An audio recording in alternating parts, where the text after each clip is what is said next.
go. Well, I'll just keep an eye on this. We're live. But if we're using my stopwatch, we still have 99 minutes. 15 minutes. We're going to time these guys. How y'all doing? Rob Pravanshy here from NoBS Photo Success. You always leave this, eh? It's just so we can see ourselves. Oh, now we can see ourselves. Alright. Hi everybody, Haji here from NoBS Photo Success. Again, you should kind of know that. Happy New Year. Happy New Year. Merry Christmas. Belated Christmas too. So you have a good Christmas? Lots of food? Lots of food. I got the best Christmas present and the worst Christmas present ever. Do tell. I got a brand new Nikon. What? A what? Brand new Nikon. Nikon? Yeah, best Christmas present and the worst Christmas present. What are you talking about? Nice thought, but I'm never going to use it. What'd you get? What's the best? What's the best and the worst? Did somebody buy you a D700? No, I'm just joking. I'm just joking. I got underwear. No, I'm serious. I got long underwear for ice fishing. I got. That's good. I got 2 books. Same book from Steve Jobs. Same book. My wife bought me Steve Jobs' book, and my mom did. So when I opened up my mom's, I tried to hide it from her, and I said, "Oh, I already got it." I felt bad. Well, you should have just not. So she was. But you know what? She started crying. But she was okay. You get to read it twice now. I get to read it twice. Actually, I gave it away. That's like going to an all-you-can-eat buffet and ordering 2 plates. Then you can eat twice as much. All right. If you're a pig. So this episode, we're gonna have the same thing: a little bit of tech talk, a little bit of goal setting, things to go off into 2012 if we all don't die on January 1st. Is that the date? No, it's next year. Oh, okay. But you never know. They might have been off by a year. You never know. Okay, here, I want to tell you something really quick. We were talking about Nikons. And I sent my 24-70 in. I shipped it out today to our dealer down in Toronto for repairs, because this here front portion, this is not a 24-70. This is a 72-200. Look at this thing's all ragged off. Oh yeah, holy this thing's old. If this were a car, it would be like 580,000 miles. It'd be like a gremlin. It'd be burning oil and everything. But no, the front barrel fell off, and so I emailed the guy. And, if you have a good camera store you're dealing with, we deal with Jeff at Photo Creative, who's down in Mississauga.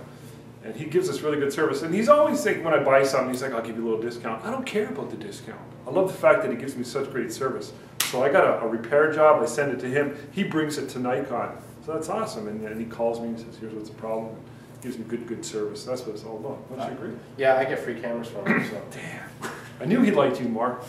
I knew it. No, I do agree with you. Yeah. So if you're Canadian, go to photocreative.com. That's Photo Creative. And if you're down in the U.S., I highly recommend you go see the boys down in Nashville at Juries.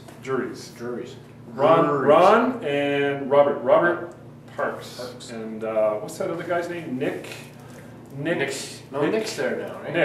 Nick Curry. Nick Curry. He used to work for Shoot Smarter. Actually, he was on. Spoke at one of our infernos. Yes, he did. In Nashville. And so did you. I do. And so did you. I did. Okay. Hey, I want to talk about that really quick because I was when I sent him an email, I said stuff's coming down, and I told him in the email, I said, look, I heard the D800, and by the way, the D800's coming out, and it's apparently coming out in the new year. Excuse me. And yeah, I'm excited because this camera, the D700, is getting old and worn and raggedy. Buttons are starting to not work. If you check out this 70-200, what do you call that? The rubber ring, I guess? Rubber ring. Rubber? The rubber ring. It's all like, falling off, and it's got a lot of miles. You can tell that you shoot 500,000 times more than I do, because every one of your cameras after a while gets all ragged, and I've never had any of my lenses ever. It's either that or it's a Canon Nikon thing. I personally think it's because you do use yours. When you can snatch the camera from your hand. Yeah, I do use it quite a bit. That's what I mean. But I sweat a lot. Oh, okay. So there's a lot of grind. But yeah, this 70-200, I am going to look seriously once I get the 800. I want the camera more than I want the lens, because this lens is still good. A good lens will last a long time, other than the falling rubber. Yeah.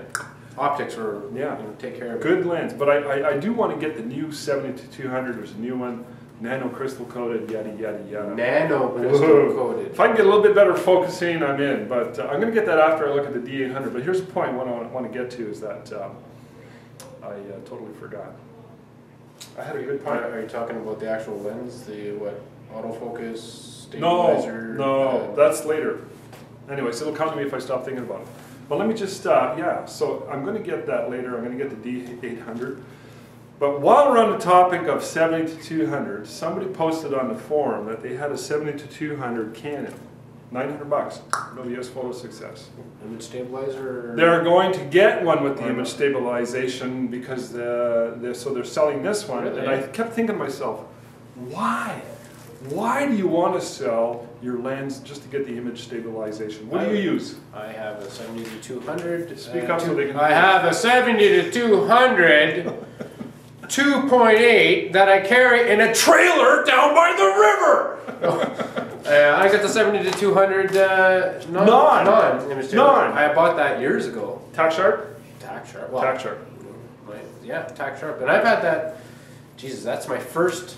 When I went autofocus, I had that with Canon EOS Elan film camera. You've had it all this time? So that's the whole time. That's a lot of money. That's still. I still haven't replaced that. And I mean, yeah, the image stabilizer, it's nice to have and all that, but I'm not sold on it. Well, here's the thing now. Maybe back in the day, it would have been good, but now, like, I mean, I just beefed my ISO up. Well, yeah, but not only that. I mean, I just don't. I've never really sat there and said, holy crap. Yeah. I mean, if you hold it properly, you can shoot it. Okay, so when you're using 7200, say in a family situation, are you hand holding? Okay, family situation, I am not. I'm tripoding it strictly because I'm constantly running up. When you're in a wedding, when you're in a ceremony. Yeah, hand holding everything. Yeah. And you need that extra. When I do the family portraits on a wedding, yeah. Right? It's all hand hold. Everything. Yeah. And you're usually open shade, lots of light. But even in the church.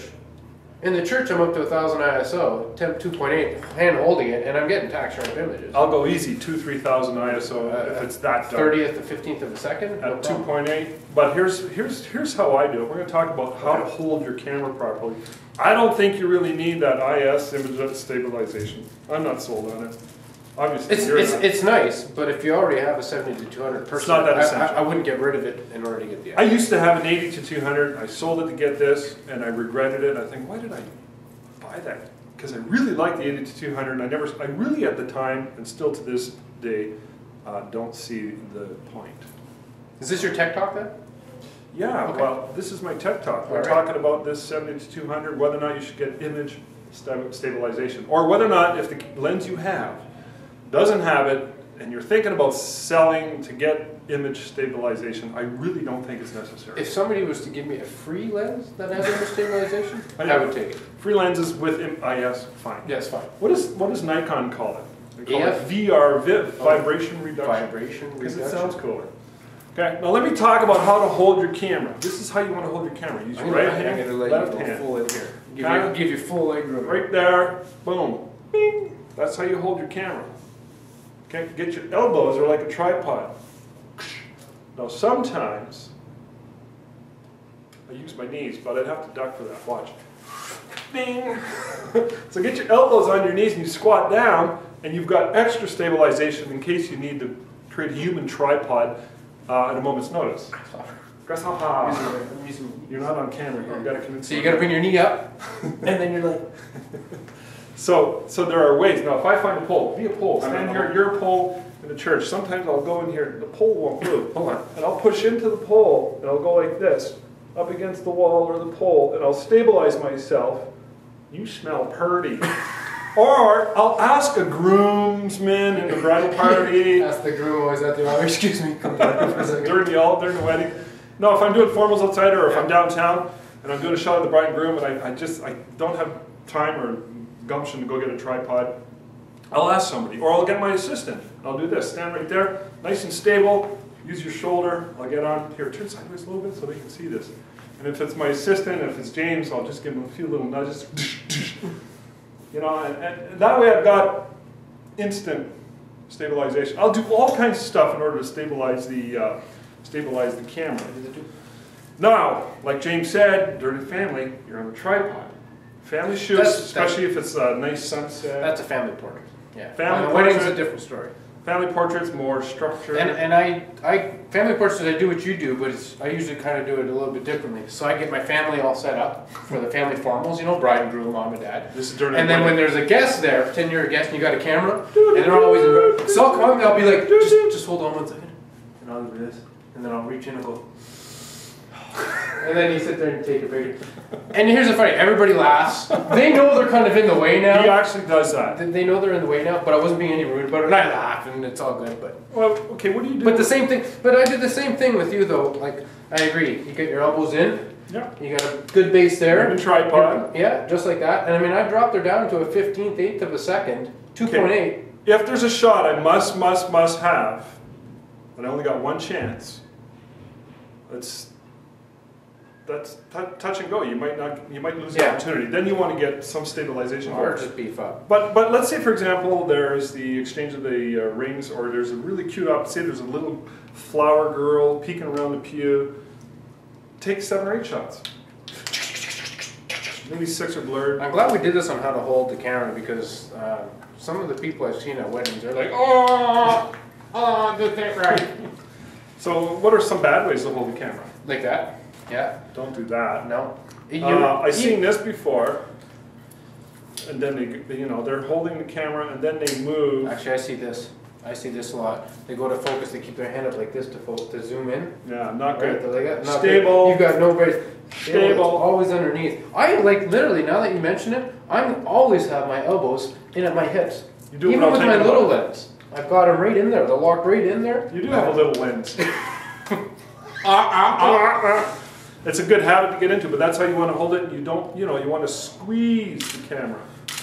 Be one with the camera. Become one with the camera. I don't like a battery compartment. To me, it adds too much weight. Do you? I've got the battery compartment. Bigger is better. Yeah. It looks beefier. This might seem very, very simple and rudimentary. You're probably some of you are watching are like, oh, I know how to hold a camera. Yeah, you probably don't. Think about it. Think about it. It all comes down to, do you really need the image stabilization? I don't think so. Like I said, it's nice to have, but I'm not going to go and buy one. I think all the new ones have it, don't they? Well, no, you can still get 70 to 200. You can? Yeah, you can. I know the 80 to 200 Nikon 2.8. It's about half the price of a brand new 70. I do. And it doesn't have it. And I would like to get a 14 millimeter with an image stabilization, because those are hard to hold. It's because they're so light. They're like they're very top heavy. Yeah. Good. So anyways, yeah, so that's, I wanted to mention that you could also use a monopod. And of course the collar on these 70 to 200s, it's on the Canon, it's on the Nikon, I think every other model. You could put on the actual lens barrel itself an adapter to put onto either a monopod or a tripod. And it took me forever to figure this one out.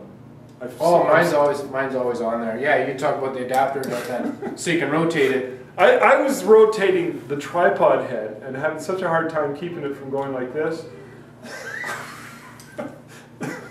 I just figured this out like 3 months ago. You just got to turn the camera, right? How long have you been in photography? I just had a moment, man. I laughed when I heard that. Yeah, I know. I'm not too proud to admit I was having a moment.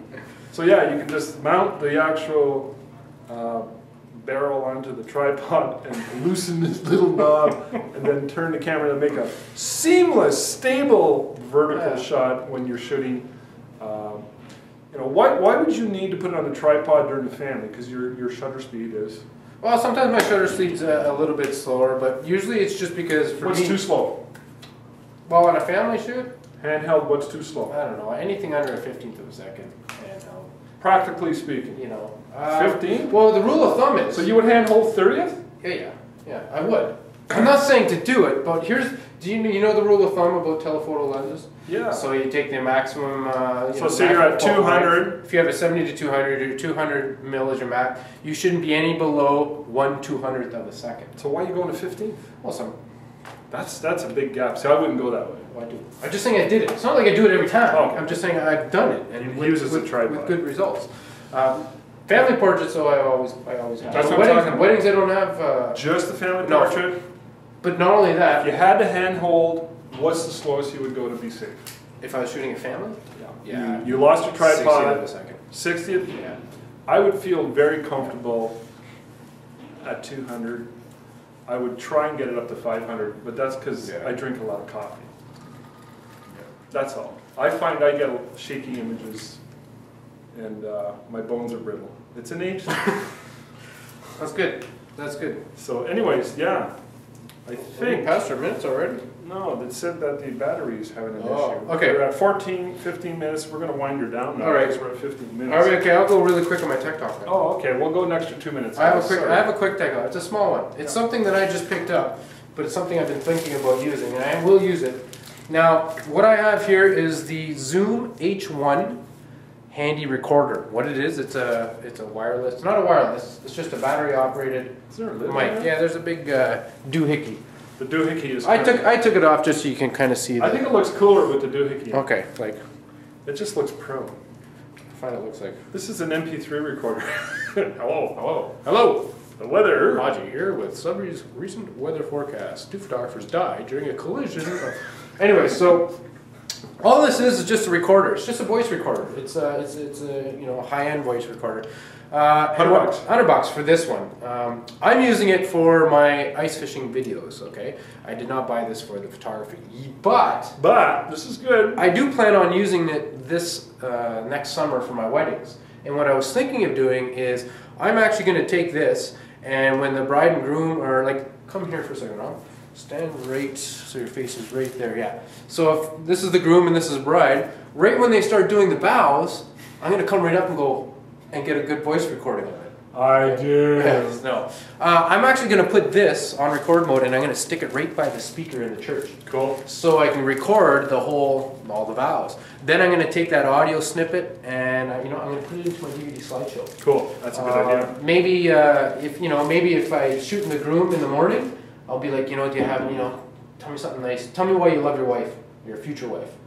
I'll take that voice recording and I'll add that. Now, I know we can do that with our cameras and video and stuff like that, but I really think during the vows, I think this would be good. So you just leave it in the speaker. That's a good idea. And it records. And you can do it as an MP3 or a WAV file. So during the slideshow, you'd have these images with the nice music, and all of a sudden the music would slowly fade down, and this would come in, and then the bride would be like, oh, when I first met you, you're so beautiful. If you want to really take this up a notch, you could actually tell them you're going to get them to say something and to script it. Script something else. Say, I want you to come up with 40 seconds to a minute, couple lines. You're going to say something to your husband-to-be, your wife-to-be. And then so when you pull it on the day of the wedding, or even the day before, whatever, it's just something nice you can incorporate. That's cool. Yeah, I think this is... You got that from, that idea was suggested by... I remember Jason Group talking about it at the Inferno, and I was asking him an inexpensive way to get into a little bit better audio for our videos, and I remember him telling me about, these H1 recorders and stuff like that. I borrowed this from another photographer just to see if I was going to like it, and I haven't used it yet, but... just pick it up. Yeah, hopefully I'm out this weekend. And he's going ice fishing with it. Yeah, well that's the thing, right? But I will use it. Don't stick it in the water. No, so I mean... All right, we're done. Cool, so that's my tech talk. That's the Zoom H1 handy recorder. This one's about $100. You can get all the high-tech ones that go up. So. Don't forget to do your goals. January is around the corner. I talked about this in the last episode. My daughter, for my birthday last July, made this goal setting sheet. It was 2 pieces taped together, and I took a photo of it, cleaned it up a bit, and I sent it to Costco. It made 12 by 18s. I brought 6 of them to the mastermind meeting. I run a local mastermind meeting, and everybody snagged them all and took them all, so I made a bunch more. So I got one for me, one for my wife, and one for my daughter, and a couple of spares. Maybe I'll give you one. But the idea is, and I've done this with my daughter since she was 5 years old, every January we sit down and we put pictures and we write out our goals. So actually, I do need one because I gave mine away. For the low price of $9.99, we'll see you guys in 2012. Don't forget Inferno Workshop, infernoworkshop.com. This is the year that you be the biggest success you've ever been. It all starts here, man. It all starts with an idea, with a thought, with a mental visual inside your head. I think I can. Nothing. I know where you want to go if you know where you want to go. But check out the Inferno Workshop. We got 2 workshops, one in April in Toronto and in November in Nashville. So we're going crazy with Inferno Workshops this year. The special, I guess we should give the special announcement for the April Inferno about speakers. We are having all the famous dead photographers come back to speak at our Inferno. How are we doing that? What's that? We're gonna have a sing-off. Oh, we're gonna bring it back. That was a good idea. I like your thinking. Let's go. Seance. All right, guys. We're taking it up a notch. We're kicking it up a notch. That guy, you're not right in the head. You know what I mean?